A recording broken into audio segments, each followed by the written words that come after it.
ሽልማቱ ላይ ብቻ ፎከስ አድርጋችሁ እንደዚህ አይነት ጋጠወጥ ብልግናውን ግን ያላስተዋላችሁ ሰዎች አላችሁ። እኔ ቪዲዮ በሚተላለፍበት ወይም ፕሮግራም በሚተላለፍበት ሰዓት ላይ የኔ ሰዓት ላይና ፕሮግራሙ የተላለፈበት ሰዓት አንድ ስላልነበረ እኔ ተኝቼ ነበረ። ስነቃ አዶናይ መሸለሙን አየው። በዛም ደግሞ ያው በአዶናይ ላይ ያለኝን ሐሳብ ሰጥቻለሁ። ማለት ብዙ ነገሮችን ከአዶናይ ጋራ በሚያስተላልፋቸው መልእክቶች ለትውልድ የሚገሉ ናቸው ብዬ ስለማምን አልቀበልም። ነገር ግን ያለኝን ሐሳብ በአጠቃላይ በሱ ዙሪያ ያለኝን ሐሳብ ትላንትና በሰራሁት ቪዲዮ ላይ ስለሰራው እሱ ላይ ብዙም ሌላ ሐሳብ መጨመር አልፈልግም። ነገር ግን ከዛ ውጪ ወጥቼ አሁን ላይ ቪዲዮዎቹን የቀሩ ቪዲዮዎችን ማየት ጀምር በእውነት ትውልድ ለመግደል የተዘጋጀ ፕሮግራም ነው የቲክቶክ አዋርድ ብዬ ነው የደመደምኩት ማለት ነው። እንደምታዩት እንዲህ ወንድ ልጅ የሴት ልጅ ቦርሳ ይዞ ይሄ የሲኦል ማስታወቂያ ይመስል ቀይ በቀይ ለብሶ ስቲል የሆነ ብርቱካናማ ስልክ ወንድ ልጅ ይዞ በቃ በአጠቃላይ የሶዶማዊ እምብርት የሚያሳይ ወንድ ልጅ ያየንበት መድረክ ይሄ ጓንት ያደረጉ መምጣት የኛ ጋራ ፍጹም የማይገናኝ የግልሙትና ጣሪያ የግልሙትና መፈንጫ ሲኦል ሆና ነው በነገራችን ላይ ኢትዮጵያ ያደረችው። በቃ ሲኦል ሆና ነው። ይሄንን ልትክደው አንችልም። እና እኔ ምንድነው በዚህ ያህል ደረጃ ተበልተናል ወይ? ቆይ ኢትዮጵያን እንወዳለን እንላለን አይደል? ሁላችን ኢትዮጵያን እንወዳለን የምንለው ስለ ህዝብ ነው እያወራን ያለ ነው። ህዝብ ነው መቼም ኢትዮጵያ ስንል ስለ ህዝብ ነው የምናወራው አይደል? ታዲያ የምናወራው ስለ ቀጣይ ህዝብም ጭምር ኢትዮጵያን የምንወዳት ስለሆነ ኢትዮጵያን ለቀጣይም ህዝብ ነው አይደል የምናስባት አይደል? የቀጣዩ ትውልድ ምንድነው የሚማረው ከዚህ? ምን አለው? ምን ይውሰድ? ብልግናን ይውሰድ? ሰዶማዊነትን ይውሰድ? ወንድ ልጅን ብርት ማሳየትን ተምሮ ይምጣ? ምንድነው የሚጠቅመው? ማለት ምን ሰርቶ ምን አበርክቶ ነው? በነገራችን ላይ ቆይ ቲክታክ አዋርድ የሚባለው ጉዳይ ቢቀር ሽልማቱ ይቀራል አይደል? በቃ ማለት ነው። ሌላ ምናልባት የሌላ ክሬቲቭ ምናምን ነገር ብሎ ካልጀመሩ ወይ ዩቲዩብ ወይ ዋሬቨር የሆነ ነገር ካልጀመሩ በስተቀር ቲክታክ ቢዘጋ ለምሳሌ እንደ ሶሻል ሚዲያ ይቀራል ማለት ነው አይደል? ይሄ ግን በትውልድ ላይ አይምሮ ላይ እየተረጨ ያለው ነገር ግን ይቀራል። ምን ሰርተው ነው? ለትውልድ ምንም የሚጠቅም ነገር እኮ የለም። ስለዚህ እንዲህ ብልግና ባለጌ መሆን ምናምን ያሸልማል የሚሉ ነገሮችን ነው መፍጠር የተፈለገው እዛ ጋር ማለት ነው። በእውነት ማለት ይሄ ግልሙትና ሆኖ ነው ያደረው። እኔ ከአይምሮ በላይ ነው የሆነብኝ በእውነት። ሀገሬ መሆኗን ራሱ ቼክ ለማድረግ ሞከርኩኝ። ይሄ ሀገሬ ነው በእውነት? የሀገሬም ህዝቦች ናቸው እንደዚህ እየሆኑ ያሉት እስክል ድረስ ማለት ነው። እንደምታዩት ጡቷን በአደባባይ ላይ ገልጣ በፓንት የሆነች ተንጠራርተው የጻፏት አንድ ቁጥር የምትመስል እንደው እንደ ምላጭ በጎን ብትቆም ማትታይ ልጅ 3 ሚሊዮን ነው ምናምን ልብስ የወጣበት ያደክማል። እግዚአብሔርን የምታስቡ ከሆነ ስለነገ አስቡ፣ ስለነገ ተጨነቁ። እንደ ኢትዮጵያ የምታስቡ ከሆነ ይሄ ጊዜያዊ የሆነ ፍለፊት ያለውን ብቻ ማየት አቁሙ። ምንድነው እንደ ሀገር የሚጠቅመውን ብላችሁ ማሰብ መቻል አለባችሁ። አሩኑ ታመናል፣ በጋራ ታመናል። ይሄ ከዘረኝነት ከሃይማኖት ከምናምን ወተን ለአገራችን እንደ ሀገርነት ማናስብ ከሆነ እንበላለን። እኛም እንደ ምዕራባውያኑ ኖርማል ሆኖበት ኢትዮጵያ ላይ ግብረ ሰዶማዊነት በቃ በአደባባይ ይፋ ሐላል ለሁላችን በሚታይ መልኩ ፍቃድ የሚሰጥበት መንግስታዊ ሁሉ ፍቃድ የሚሰጥበት በእርግጥ ውስጥ ያለቀ ጉዳይ ነው። አሁን ትንሽ ውሃ ልካችን እየተለካ ነው። ይሄ በነገራችን ላይ እንደዚህ ለብሰው የሚመጡት ምን የሚሉት ውሃ ልካችን ነው የሚለካው። ኦኬ በአሁን ሰዓት ላይ ሰዶማዊነትን ህዝቡ ግዴታ እንዲቀበል ማድረግ አለብን የሚለውን ይቀበለናል አይቀበለን የሚለውን ውሃ ልካችን እየተጠና ነው። አሁን ላይ በእርግጠኝነት ይመጣሉ። ምክንያቱም ዝምታችን ያስፈራል፣ ልንቃወም ይገባል። በቃ ማለት ይሄ መድረክ አያስፈልግም። ኦኬ የሚሰሩ ሰዎችን እናበረታታም ደግሞ ከተባለ ቢያንስ አለባበስ ሁሉ ጭምር ቼክ ሊደረግ ይገባል። አገራችንን ባህላችንን የመሰለ ሊሆን ይገባል። ቲክቶክን የሰራችው ቻይና ቲክቶክ በአገሯ ላይ እንዲጠቀሙ አታደርግም። እንኳን ለቲክቶክ እውቅና ሰጥታ የቲክቶክ ክሬቲቭ አዋርድ ብላ ልትሸልም ቀርቶ አይደለም ቲክታክ በቻይና ምድር ላይ አይታይም፣ ዝግ ነው። ነጩ ፕላትፎርሙን በሰራው የሆነ ሰው መጥቶ እንትን ባደረገው እንደዛ የግልሙትና ጣሪያ እንዲህ ሰዶማዊነት በአደባባይላችን ላይ እስከሚሰራ ድረስ ስንሆን በጣም ያሳፍራል። ሀገርን የምንወድ ከሆነ በእውነት ቆም ብለን ልናስብ ይገባል። ራሳችንን በጣም ልናስብ ይገባል። አለበለዚያ ግን ከተበላን በኋላ ብናለቅስ ብንጮ ዋጋ የለም። ያው የኔ የአንድ ሰው የሁለት ሰው የሶስት ሰው ነገር ሊቀይር አይችልም። በጋራ እስካልተነሳን ድረስ በጋራ እስካልቆምን ድረስ ይሄ የምታዩት እዚህ ጋር ያለው ኖርማል ነው። አሁን መነሻው ነው አይደል? ይሄ ማሳያው የተዘራው ነገር እየበቀለ ለመሆኑ ማሳያ ናቸው እነዚህ ሰዎች። አሁን እዚህ ጋር ያስቀመጥኳቸው ሰዎች ነገ ተነገ ወዲያ ደግሞ በአደባባይ ሁሉ ነገር ደማምቆል ይመጣል ማለት ነው። እንደ አንድ ባለ ሀገር ግን እናስብ፣ ባካችሁን እናስብ፣ ለትውልድ እናስብ። ኢትዮጵያ ስንል ስለ ሸለቆ፣ ስለ ሜዳ፣ ስለ ቁልቁለት ምናምን አይደለም እያወራን ያለነው። ስለ ሰው ልጅ ነው እያወራን ያለነው። ስለ ቀጣይ ትውልድ እያወራን ያለነው። ቀጣዩ ትውልድ ባለጌነት ጌጥ። ይሄ መጽሐፍ ቅዱሱ ፊልጵስዩስ ምዕራፍ 3 ላይ እንደሚናገረው ነውራቸው በግብራቸው ሐሳባቸው ምድራዊ ነው፣ ሆዳቸው አምላካቸው ነው እንዳለ በአሁን ሰዓት ላይ ሆዳቸው አምላክ የሆነ ትውልዶች እያፈራን ነው። ነውራቸው ክብራቸው ጌጣቸው ያደረጉ ትውልዶች እያፈራን ነው። ሐሳባቸው ምድራዊ የሆነ ሰዎችን እያፈራን ያለ ነው። ትውልዱ ባለጌነት ነው የሚያሸልመው እያለ ባለጌ እንዲሆን እያነቃቃ ነው። በነገራችን ላይ ኢጫዋዊ እያደረግነው ነው። ከሃይማኖቱ፣ ከባህሉ፣ ከወጉ፣ ከእሴቱ ከተፈጠረበት ስሪቱ እንዲወጣ እያደረግነው ነው ያለ ነው። በእንደዚህ በተከፋዮች እንደምታያቸው እነዚህ ተከፍሏቸው ይሄ ተፈጥሮን የተቃረኑ ለመሆን ራሳቸውን ያዘጋጁ ሀገር ለማጥፋት ሀገር ለመበከል የተፈጠሩ ፍጥረታቶች ናቸው እነዚህ። በቃ ለነሱ ቢዝነስ ሲባል ትውልድ ቢሞት ባይሞት ምንም ችግር የለባቸውም። ስለ ትውልድ እናስብ። ስለ ትውልድ ሊገደን ይገባል። አንድ ነገር ስንናገር እየተሸማቀቅን ነው። ቅናት ምናምን በኃጢአት አይቀናም።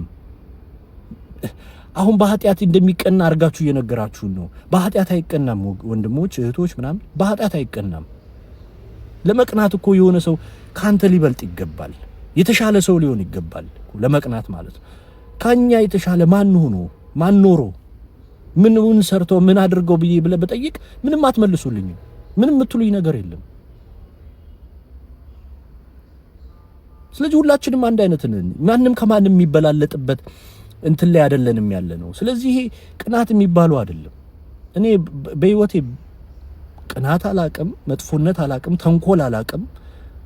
በአዶናይ ጉዳይ ላይ ራሱ እንደምታዩት ትላንትና ባስተላለፍኩት መልእክት ብዙም አይመቸኝ ነገሮች እያሉ መናገር እየፈለኩኝ፣ ነገር ግን በእኔ የተነሳ የምለውጠው የምቀይረው ነገር ባይኖርም ግን አንድ ሰውስ ቢሆን ለምንድን ነው ከምርጫው እሱን እንዳይመርጥ ማስደረግበት ብዬ አፌን ዘግቼ ቁጭ ብያለሁ። በነገራችን ላይ ከምርጫው በፊት ማለት ነውና የኔ እንደዛ ለማድረግ የሱን እንትን ይቀንሰዋል ወይም እንትን ይለዋል ብዬ አይደል።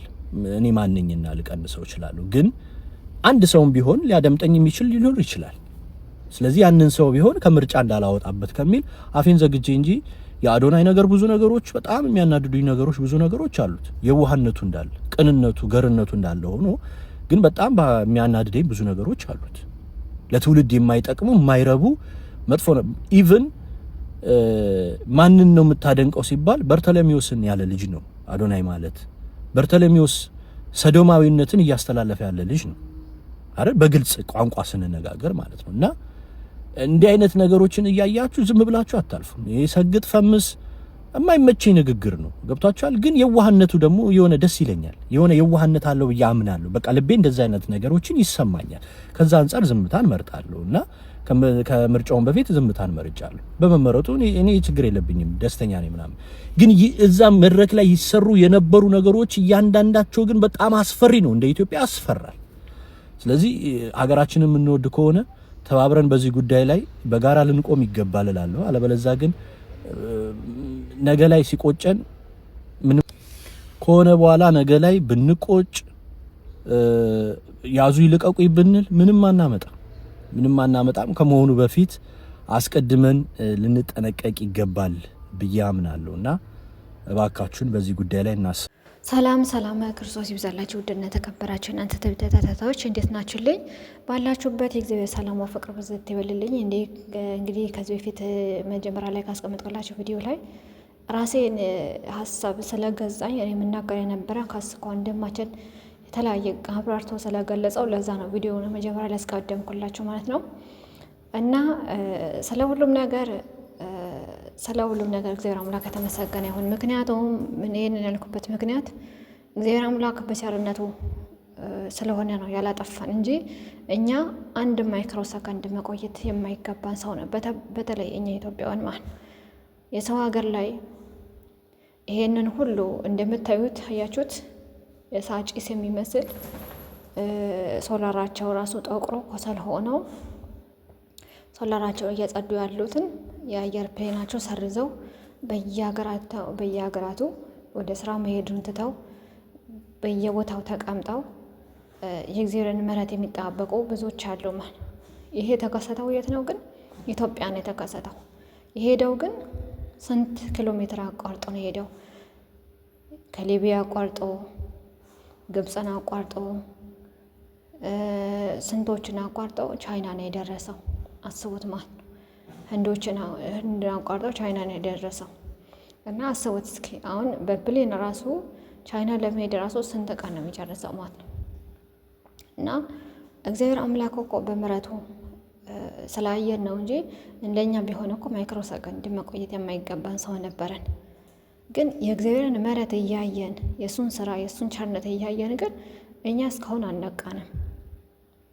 አንተ ጎብኘን፣ አንተ ማረን ከማለት ይልቅ እኛ ይህን ነገር እሳተ ገሞራ የተከሰተብን ሰዎች አንመስልም ሲጀምር ማለት ነው። እና አላውቅም፣ እግዚአብሔር አምላክ ብቻ ይጎብኘን። በጣም የሚገርም ነው፣ በጣም የሚያሳዝን ነው። ወንድማችን እንዳለውም የቲክቶክ አዋርዱ ላይ ዋና ማሸነፉና አለማሸነፉ ላይ ነው ትኩረት ያደረገ ነው እንጂ ከበስተጀርባ ያለው ሁል ጊዜ ማንኛውም ቦታ አዋርድ ሲሆን ፌስቲቫል ሲኖር እንደዚህ ነው የሚያደረገው ማለት ነው። አንድ ቀን ፕሮግራሙ ያልፋል፣ ግን የሚያልፍ ነገር ነው ህዝቡ ላይ ህብረተሰቡ ላይ ተሰራጭቶ የሚያልፈው ማለት ነው። እና ያ ነገር ደግሞ ልክ እንደ ላባ እንደ መሰብሰብ ነው። አንድ ጊዜ ላባ የዶሮ ላባ ይሁን የማንኛውም የአዕዋፋት ላባ ሰብሰባችሁት ከበተናችሁት በኋላ ተሰበሰቡታላችሁ። ልቀሙት ብትባሉ አትሰበሰቡትም አይደል? ልክ እንደ ሶሻል ሚዲያ ስራ እንደዛ ነው በቃ የሚሆነው። አንድ ቀን ይበተናል፣ ህብረተሰብ ሁሉ ያየዋል፣ ይጠቀምበታል ሰው እንዳለ ማለት ነው። አዋርዱ ግን ያልቃል ማለት ነው። ፌስቲቫልም ቢሆን ያልቃል። እኛ ግን በዘላለም የማያልቅ ነገር በአእምሯችን ላይ ጭንቅላታችን ላይ ጥለን ተሸክመን እንዞራለን ማለት ነው። እና ይሄ የእግዚአብሔር ቁጣ የእግዚአብሔርም ምሕረቱን ቁጣውን ስላቀረለልን የእግዚአብሔር ምሕረት ደግሞ እየደነቅን ማመስገን ሲገባን እኛ ግን ሌላ ቦታ ላይ ነው የምንገኘው ማለት ነው። በጣም እናሳዝናለን በእውነት። አሁን ይህን ነገር ኢትዮጵያ ቢሆንስ ብለን እንደምን አናስብም? ፈጣሪ ይሄ ኢትዮጵያ ወደ ሌላ ሀገር ባሄድ ይሄ ኢትዮጵያ ውስጥ ቢኖር ይሄ ኢትዮጵያ ውስጥ ቢዘንብ ይሄ ነገር ቢወርድብን ይሄ ጭሱ ከሰል የመሰለውን ጭስ አፈር የመሰለ ጭስ የኢትዮጵያ አየር መንገድ ቢያቆም ዓለሚቱ እንዳለ በእሳት ብትጠቀለቅ ብለን አናስብም? እንደ አይምሯችን ምንድን ነው? እዩት፣ አስቡት። ጠንቆር ከሰልማ አያችሁት? ሰውየው ሲያጸዳው እና ሶላራቸውን ለራሱ አያችሁት? ከሰል እዩት። ከኛ የሄደው ማለት ነው። ከኛ የሄደው እነሱ ጋር እንደዚህ ነው እየሰራ ያለው። ከኛ የሄደ ጭስ ዓለማትን ሁሉ አየሩን አያችሁት? ከላይ እንደ ጭስ ሆኖ ሲቀመጥ እንደ ጭስ እኮ ደንብም ሰዓትም እኮ አለው። ይሄ ደግሞ ለየት ያለ ነው። አየት ከዚህ ላወጣን አምላክ ምስጋና ማቅረስ ሲገባን እኛ ግን የነጮችን ፈረሰኝ ራቆት ቪዲዮ እያየን ላይፍ ስታይላቸውን እያየን ኮፒ እያደረግን እኛ ደግሞ ወይ ሰው አይደለን ወይ ከሹካ መለጡ ፓስታ አይደለን ወይ ቆራላ አይደለን የወዳደቀ ለቅመን ሰፍተን ደግሞ በተጨማሪም ደግሞ የወንድ ልብስ በመጽሐፍ ቅዱስ ሴት የወንድ ልብስ አትልበስ፣ ወንድም የሴት ልብስ አይልበስ ተብሎ ቃል ተጽፏል። እኛ ግን ትራስ ነው ቃለው ማለት ነው። ቃሉ ትራስ ነው የምናደርገው እንጂ አንጠቀምበትም። ለምን እንደሆነ አላውቅም። እግዚአብሔር አምላክ ብቻ ማስተዋልን ያድለን። በጣም እናሳዝናለን። በጣም ይገርማል። እኔ የተሰማኝ ነገር እኮ ሁሉም ነገር ባክግራውንድ ላይ ያለውን ቪዲዮ አይቼ ቪዲዮ በጣም ነው የተሰማኝ። እቺ ልጅቷ ሁል ጊዜ ነው አሁን የእነሱን ፎቶ እኔ ለመለጠፍም ለማምጣትም አልፈለግኩም። ምክንያቱም እነሱ ከሰሩት ላይ እኔ ገና ሰርቼ ማስተዋወቅ ላይ ነው፣ አድቨርታይዝ መስራት ነው የሚሆነው። ሁለተኛ ነገር ደግሞ የማይሆን ነገር ላይ ስልክ ላይ እንዲጫን ወይ ዩቲዩብ ላይ እንዲጫን አልፈልግም። ምክንያቱም ይሄ የማይጠቅም ነገር ነው። የእነሱን ቪዲዮ ፎቶዋቸው ቪዲዮቸው እዚህ ጋ በመጣው ለህዝብም ከወደፊትም እግዚአብሔር አምላክ መልካም ፈቃዱ ከሆነ ልጆች ሊኖሩ ይችላሉ። እናቴ የሰራችው ቻናል እናቴ የሰራችው ቪዲዮ ምን አይነት ነበር ብሎ ቼክ ያደርጋሉ። ጎረቤትም ቼክ ያደርጋል፣ ቤተሰብ ቼክ ያደርጋል። እና እነሱ ሰርተዋል ብዬ እነሱ የሰሩትን ቪዲዮ እዚህ ጋር መለጠፍ አልፈልግም። ምክንያቱም የሚጠቅም ነገር ስላልሆነ ማለት ኮፒ ፔስት ማድረጉ እዚህ ጋር መለጠፉ ምንም አይጠቅምም። እግዚአብሔር አምላክ ግን ልቦና እንዲሰጣቸው እኔ የዘወትር ምኞቴ ነው። እና እዛ ጋር የነበራችሁም ያልነበራችሁም ህዝበ ክርስቲያኑ ሙሉ አሁንም ማስተላለፈው ነገር ያው ሰሚ ካለ ማን እንግዲህ እኛ ተደማጭነት የለንም፣ ግን ያው የአቅሜን ነገር ዝም ከማለት ያው ምን ነገር ይሻላል ብዬ ነው። አዋርድ ስታዘጋጁ ይህንን ነገር ህብረተሰቡን ያማከለ ባህልን የጠበቀ ነገር እናቅረብ ካላችሁ ማኔጅ አድርገን አዋርድ እናቅረብ ካላችሁ እናዘጋጅ ካላችሁ በማሸነፍና መሸነፍ ብቻ ሳይሆን በጀርባው ያለው በአለባበስ በአነጋገር ላይ ያለውን ነገር ሁሉ ነገር ትኩረት አድርጋችሁ ብትሰሩበት ይሻላል። ዋናው ነገር በአለባበስ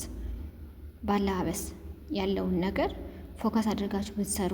ምክንያቱም ማንም የነጮቹ ግብረ ሰዶሚነትን የራቆትን ፎቶ እየለጠፉ እዚህ ጋር ሰው ሆነው እየመጡ አውሬ የነበረው ሰው ሆነው እየመሰሉ እየመጡ እኛ ላይ እንዲፈነጩብን አልፈልግም። ህብረተሰቡ ደግሞ ይሄንን ማየት የለበትን ሲጀምር ማለት ነው። እነሱ ድሮ ጊዜ ቤተሰብ ነበር የሚቀጣ ነበር፣ ከቤተሰብ አልፎ ደግሞ ጎረቤት ይቀጣ ነበር። አሁን ደግሞ የለም፣ ሁሉም ነገር ውልቅ ሆኗል መሰለኝ፣ ማንም ይቀጣ የለ መሰለኝ። እና በተቻላችሁ አቅም ይሄ አዋርድ ስታዘጋጁ ማሸነፍና መሸነፍ ብቻ ሳይሆን እዚህ ላይ ካታጎሪያቸው ላይ ይሄንን ማስገባት አለባቸው። የአለባበስ ብሔርና ባህልንና ህብረተሰቡን የጠበቀ ልቅ ያልሆነ ነገሮች እንዳይለብሱ ማድረግ ትችላላችሁ እናንተ። ምክንያቱም ያው የለበሰ ሪወርድ ይሰጠው የለ እንዴ የለበሰ አይደል ያሸነፋል ብላችሁ ይህንን እብድ የሆነ ልብስ ራቆትን ልብስ አልብሳችሁ እንዲመጡ የምታደርጉት እናንተ ደግሞ ሽልማት የምትሸልሙት ላይ እዛ ላይ ፎከስ ማድረግ አለባቸው። ምን አይነት ሰው ነው? ምንድን ነው የለበሰው? ከየት የመጣ ነው? ጨርቆ ራሱ አለብስ ብቻ አይደለም፣ ጨርቁ አገራዊ ነው የውጭ ነው የተላከ ነው ብላችሁ ማጣራት አለባቸው እንጂ ዝም ብለው በዘፈቀደ ስለለበሰ ራቆት ስለመጣ ማሸነፍ ማለት አይደለም ያ ነገር ነው። ምክንያቱም ቁጣ አታብጡብን። ቁጣ ብቻ አይደለም ይሄ ለትውልድ የሚሰራጭ ቫይረስ ስለሆነ ትውልድ ይዳን። ሌላ ነገር ባይቀርማል እናንተ መልካም እንኳን መስራት ባትችሉ እስኪ ሌላ ነገር እንደዚህ የሚሰራ ሰዎችን ላይ እንደዚህ ባዕድ ነገር የሚሰሩ ሰዎችን ላይ አናበረታታቸው። እናንተ እንዲያሸንፉ የምታደርጓቸው እነዚህ አይነት ራቆት ቪዲዮ ራቆት ልብስ ለብሰው ስለሚወጡ አሸነፉ ብላችሁ ስለምትሸልሟቸው ነው። እንደዚህ ባታደርጉ ማንም የሚለብስ የለም። የሆነ ጊዜ እኮ ማዳበሪያ ሱፍ አድርጎ የለበሰ እኮ ነበረ፣ ግን ዞር ተድርጎ ማንም ያየው የለም። ያለ ጅማን የሀገሩ ልብስ ነበረ በማዳበሪያ አድርጎ የመጣው ሱፍ አድርጎ ለብሰው የመጣው ግን ማንም አላየውም። እና እግዚአብሔር አምላክ ማስተዋልን ያድለን። እና ይህንን ቪዲዮ ላይክ፣ ሼር፣ ሰብስክራይብ እያደረጋችሁ ሌላ ሰውም ይህን በዚህ ጉዳይ ላይ ስሩበት ማለት ነው። ምክንያቱም ትውልድ ይዳን፣ ህዝብ ይዳን። ያለው ነገር ደግሞ ሰርተን መቅሰፍት ነው የሚመጣው ማለት የለውጥ ጊዜ እንዳይመጣብን ነው እኔ የምፈራው በዚህ እድሜ፣ በዚህ ሰዓት፣ በዚህ ወቅት በስመ ስላሴ ስም እና እግዚአብሔር አምላክ ከእንደዚህ አይነት ነገር እግዚአብሔር አምላክ ይጠብቃል። ሰላማችሁ ይብዛልኝ። አመሰግናለሁ ስላዳመጣችሁ። እግዚአብሔር አምላክ አክብርልኝ።